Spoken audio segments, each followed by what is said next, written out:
The night my wife texted, "I'm working late, don't wait up," I almost replied with a heart emoji.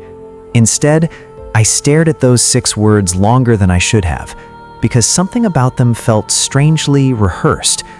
I had no idea that one ordinary message was about to unravel the life we had spent 8 years building together. My name is Daniel, and until that Tuesday, I believed I had the kind of marriage people envied. Emily wasn't just my wife, she was my favorite person, the one who laughed at my worst jokes and somehow made every difficult day feel manageable. I never imagined I'd question a single word she said. We met during a delayed flight in Chicago, when every passenger was frustrated, except her. She made strangers laugh, turned a miserable airport into something memorable, and convinced me that fate occasionally wore sneakers instead of fairy tales. 6 months later, we were inseparable, and 2 years after that, we were married. Life settled into a rhythm that felt almost perfect. We cooked together every Friday, argued about which movie to watch, and dreamed about buying a little house with a porch someday. If someone had asked whether I trusted my wife completely, I would have answered before they finished the question. Then her schedule started changing. Meetings stretched later than usual, weekend projects suddenly appeared, and she became protective of her phone in a way I'd never seen before. I told myself successful careers demanded sacrifices, even though a quiet voice inside me kept asking why everything had changed so quickly. One evening, I stopped by her office with takeout, hoping to surprise her after another late shift. The security guard smiled politely before saying something that froze me in place. "Emily left around 4 this afternoon." I laughed awkwardly, convinced there had to be some misunderstanding, but he looked completely certain. Driving home, I rehearsed dozens of explanations that would preserve the woman I loved. Maybe she had gone to meet a client. Maybe she forgot to mention another appointment. Maybe the guard simply confused her with someone else. Hope can be incredibly creative when your heart refuses to accept reality. She walked through our front door just after 10, looking tired enough to deserve sympathy. She kissed my cheek, apologized for another exhausting day, and thanked me for leaving dinner in the refrigerator. I smiled back, while every word she spoke echoed against what the security guard had already told me. That night, I barely slept. Emily rested peacefully beside me while my mind replayed every strange moment from the previous few months. Forgotten anniversaries, mysterious phone calls, canceled date nights, and excuses that suddenly seemed too polished. I wondered whether suspicion changes memories, or whether memories reveal truths we ignored. The next morning, she left early, claiming another packed schedule. 10 minutes later, I grabbed my keys and followed her from a distance, feeling guilty before I'd even turned onto the highway.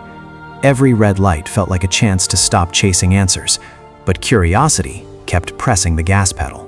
Instead of driving downtown toward her office, she headed across town into a quiet neighborhood I'd never visited. She parked near a small brick house and walked inside without hesitation. My pulse pounded so loudly I could barely hear the traffic. The woman I trusted most had just entered someone else's home. I waited nearly an hour before she came back outside. She wasn't alone. A man around my age opened the front door, smiled warmly, and hugged her longer than strangers ever would. She laughed at something he whispered before climbing into her car, and my entire world tilted sideways. Every instinct told me to confront her immediately, but another part of me wanted proof instead of assumptions. I drove home feeling sick, realizing how quickly love transforms into doubt when the pieces stop fitting together. I wasn't looking for revenge anymore. I was searching for the truth, whatever it cost. Over the next week, the pattern repeated almost perfectly. Every late meeting ended at the same neighborhood, the same house, the same man. Sometimes she stayed 30 minutes, sometimes 2 hours. Each visit chipped away at the version of our marriage I'd spent years believing was unbreakable. I stopped eating normally and started pretending everything was fine. Emily noticed I seemed distracted and asked whether work was stressing me out. The irony almost made me laugh. She looked genuinely concerned while hiding something so enormous that it was slowly consuming both of us. One Saturday, I finally gathered enough courage to knock on the front door of that mysterious house. My heart raced as footsteps approached from inside. When the man answered, surprise flashed across his face before he calmly asked, "Can I help you?" He clearly had no idea who I was. I introduced myself without mentioning Emily. I claimed I was looking for a former neighbor who supposedly lived there years ago. He apologized kindly and explained he'd only owned the house for about 8 months. His friendliness confused me almost as much as Emily's lies had. As I turned to leave, I noticed a framed photograph through the hallway. The man stood beside a teenage girl in a hospital gown, both smiling despite obvious exhaustion. Before I could look longer, he gently closed the door. My questions multiplied faster than my answers ever could. That evening, Emily told me she'd be working another late shift. Instead of following her, I stayed home, staring at the ceiling, wondering whether confronting her without understanding everything would destroy any chance of hearing the full story. Sometimes the truth arrives in pieces, and rushing only scatters them further. 2 days later, chance intervened. Emily accidentally left her tablet on the kitchen counter while rushing to work. A notification appeared across the screen from someone named Michael. My hands shook as I read just one sentence. "She smiled today because of you. Thank you." That wasn't the message I expected from a secret affair. There were no hearts, no hidden plans, no romantic promises.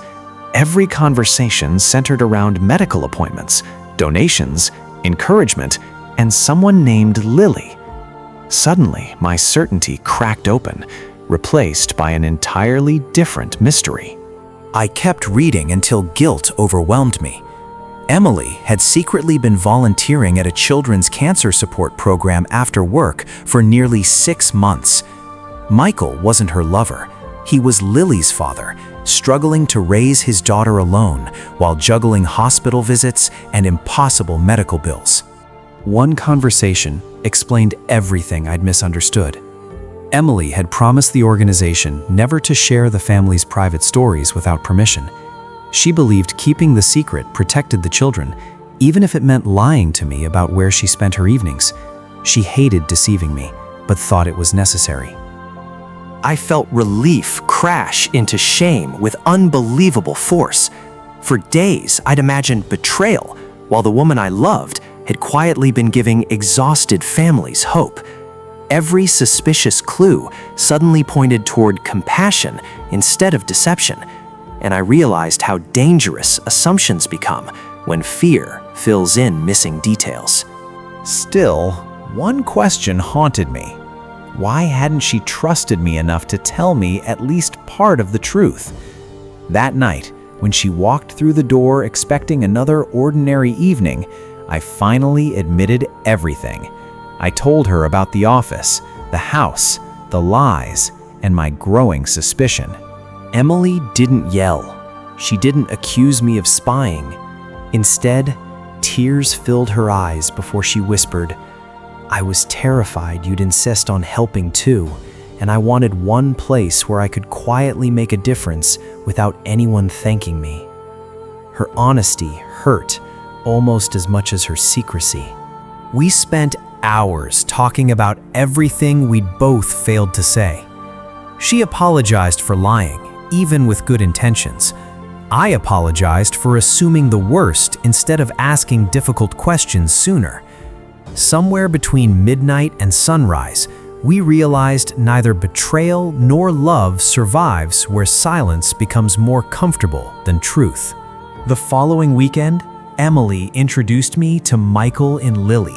Watching that brave little girl smile while decorating cupcakes made every paranoid theory I'd invented feel painfully small. Our marriage didn't become perfect overnight. Trust, once shaken, demands patience from both people. But we started replacing assumptions with conversations, fear with honesty, and quiet distance with uncomfortable truths. Those habits rebuilt something stronger than the version of love we'd almost lost to misunderstanding.